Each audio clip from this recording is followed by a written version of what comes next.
Hey guys, so for today's video is pag-uusapan natin kung paano or magkano ang magagastos papunta dito sa Romania, Europe.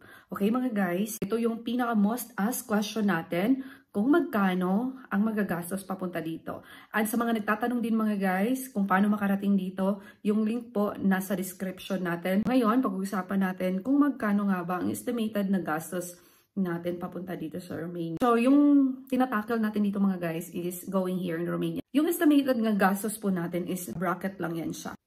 Ready kayo ng 45k, especially yung galing kayo ng probinsya mga guys. Kasi yung 45k mga guys, included na yan dyan yung plane ticket niyo kung galing kayo ng probinsya. Bakit may plane ticket? Plane ticket mga guys, if ever mag-visa appearance na po kayo, sagot nyo po ang pamasahe kasi po self-financing po ninyo ang pagpunta dito. Merong magtatanong, wala po bang salary deduction? Wala pong salary deduction mga guys. Ang tanging gagawin lang po ng mga taga-opisina is i-process po yung inyong mga papel. Sila po yung magpa-process ng papel ninyo and then magbabayad po kayo ng processing fee. Yung sa bracket ko na 45k mga guys, included na po ang processing fee doon. So hindi, iba't ibang agency, kung anong agency ang napili nyo mga guys, iba-iba din ang processing fee nila. So, hindi po ako makaka-point talaga ng exact na amount kasi nga po iba-iba and then nagbabago-bago din ang kanilang mga rules or ano ba. So, ayun. Estimated lang yan siya mga guys. Isipin nyo, kaya ba? Kaya. Ang pinakauna lang talaga ninyong paghandaan is yung medical. Ang medical din mga guys, basta lahat po isagot ninyo. So, ang medical mga guys, yun yung pinakaunang step na gagawin nyo sa pag-a-apply nyo dito. Halimbawa, nag-apply na kayo, papapag-medicalin kayo ng taga-opisina.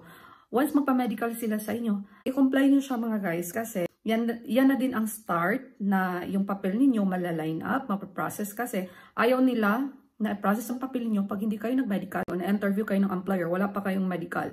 Tapos pala nagka-problema yung medical niyo pero pinaprocess na kayo ng employer. Para maiwasan po yung mga ganong sistema, mga problem. Yan na yung pinaka-medical talaga ninyo. Kasi ang next na medical is before flight, yun yung dugo for your PT. Yung visa fee din mga guys, included na rin yun sa bracket natin na 45k.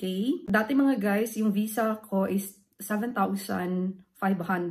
So, huwag kayong mag-alala mga guys kasi ang visa is refundable. I-refund yan sa inyo once ma-deploy na kayo sa employer ninyo. So, sino ba magre-refund ng visa? Yung mga taga-opisina po ang magre-refund ng inyong visa. So, estimated lang yun ha. Bracket lang yung 45k. If ever man lumagpas na kayo yung gastos kung kinukwenta nyo lumagpas na ng 45k, yaan nyo na mga guys. Ang importante, legit yun kasi depende po kasi yan sa mga agency. Meron din ibang less than, meron din more than. Yung ganun lang mga guys. Yung visa kayo magbabayad, yung plane ticket papunta ng Maynila, para sa visa appearance kayo po magbabayad. So, mga guys, kung walang mag-cater sa inyo ng inyong plane ticket, ako po mga guys, nag-book po ako ng ticket. Pwede nyo po akong kontakin sa Facebook ba or doon sa TikTok. Papabook kayo ng ticket.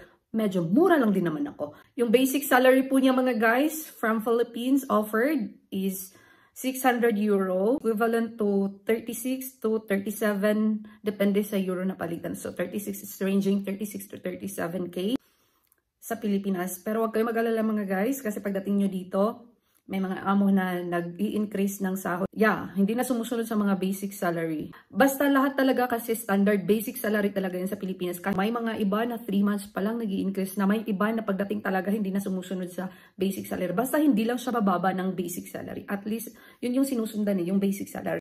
Yung iba, 6 months.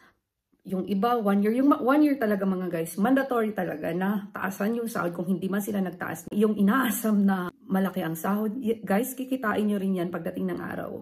Tiis-tiis, ganun.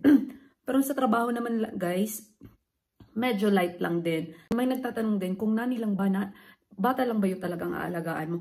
Guys, kung nani ka lang nakafocus ka sa bata, meron ka ding mga light household chores like kumain kayo, nag-dinner kayo. Yung maglalagay ka ng mga plato sa dishwasher ninyo.